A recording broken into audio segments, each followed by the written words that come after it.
নাগরিক সুবিধার জন্য ফ্যামিলি কার্ড, কৃষক কার্ড সহ নির্বাচনী প্রতিশ্রুতি অনুযায়ী নানা প্রকল্প বাস্তবায়নে কাজ করছে বিএনপি সরকার। এসব প্রকল্প যেমন প্রশংসা কুড়াচ্ছে, তেমনি বিরোধী শিবিরে সমালোচনাও চলছে।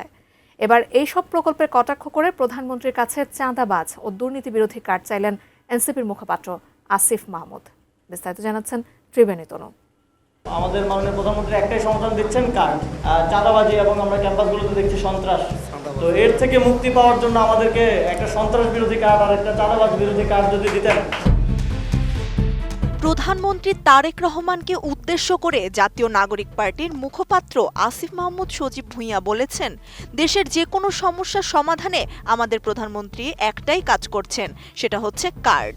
বর্তমান বাংলাদেশের সবচাইতে বড় সমস্যা হচ্ছে চাঁদাবাজি এবং দুর্নীতি। এ থেকে মুক্তি পেতে প্রধানমন্ত্রীকে তিনি চাঁদাবাজ ও দুর্নীতি বিরোধী কার্ড দেওয়ার কথা বলেন। ২৭ এপ্রিল সন্ধ্যায় বাংলা মোটরে এনসিপির অস্থায়ী কেন্দ্রীয় কার্যালয়ে ঢাকা মহানগর দক্ষিণের নবগঠিত আংশিক কমিটির এক সংবর্ধনা অনুষ্ঠানে তিনি এসব কথা উল্লেখ করেন। আমরা দেখছি যে কোনো সমস্যা উঠতেছে, সমস্যার ব্যাপারে আমাদের মাননীয় প্রধানমন্ত্রী একটাই সমাধান দিচ্ছেন, কার্ড। যে কোনো সমস্যা আসতেছে কার্ড। তো আজকে বাংলাদেশের বর্তমান সময়ে সবচেয়ে বড় সমস্যা হচ্ছে চাঁদাবাজি এবং আমরা ক্যাম্পাসগুলোতে দেখছি সন্ত্রাস। বেশি বেশি গোল্ড কিনে হাফ গ্রাম গোল্ড বার জিতে নিন প্রতিদিন। তো এর থেকে মুক্তি পাওয়ার জন্য আমাদেরকে একটা সন্ত্রাস বিরোধী কার্ড আর একটা চাঁদাবাজ বিরোধী কার্ড যদি দিতেন, তাহলে আমরা অনেক উপকৃত হতাম।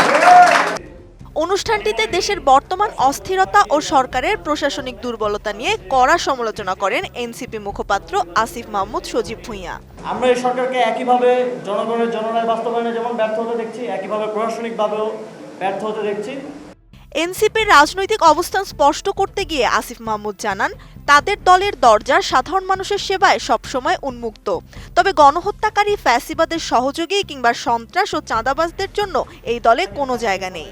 সবাই জাতীয় নাগরিক পার্টির সাথে যোগাযোগ করছেন এবং আমরাও আহ্বান জানাতে চাই, আমরাও আমাদের জনগণের সেবা করার জন্য জাতীয় নাগরিক পার্টির দরজা সকলের জন্য খোলা থাকবে। শুধুমাত্র গণহত্যাকারী এবং ফ্যাসিবাদের সহযোগী ছাড়া এবং সন্ত্রাস এবং চাঁদাবাজ ছাড়া বাকি সবার জন্য এই পার্টির দরজা খোলা থাকবে। জ্বালানি তেলের তীব্র সংকট ও দেশের অর্থনৈতিক পরিস্থিতির উদাহরণ টেনে এনসিপি মুখপাত্র সরকারের তথ্যের স্বচ্ছতা নিয়ে প্রশ্ন তোলেন।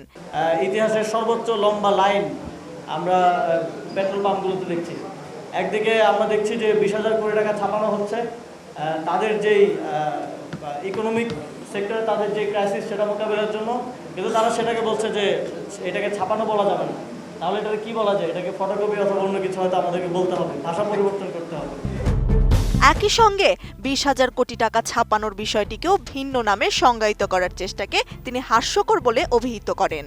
আসন্ন স্থানীয় সরকার নির্বাচন নিয়ে নিজের দলের প্রস্তুতির কথা তুলে ধরেন আসিফ মাহমুদ। সেই সময় তিনি ভোটারদের আশ্বস্ত করে দলের কাজের কথা জানান।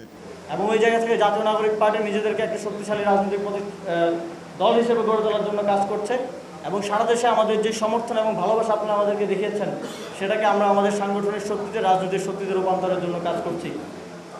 আমাদের এই অগ্রযাত্রায় আপনারা আমাদের পাশে থাকবেন, এটাই আমাদের প্রত্যাশা থাকবে। ঢাকা মহানগর দক্ষিণের নতুন কমিটির সদস্যদের বরণ করে নেওয়ার এই অনুষ্ঠানে কেন্দ্রীয় নেতারাও বক্তব্য রাখেন।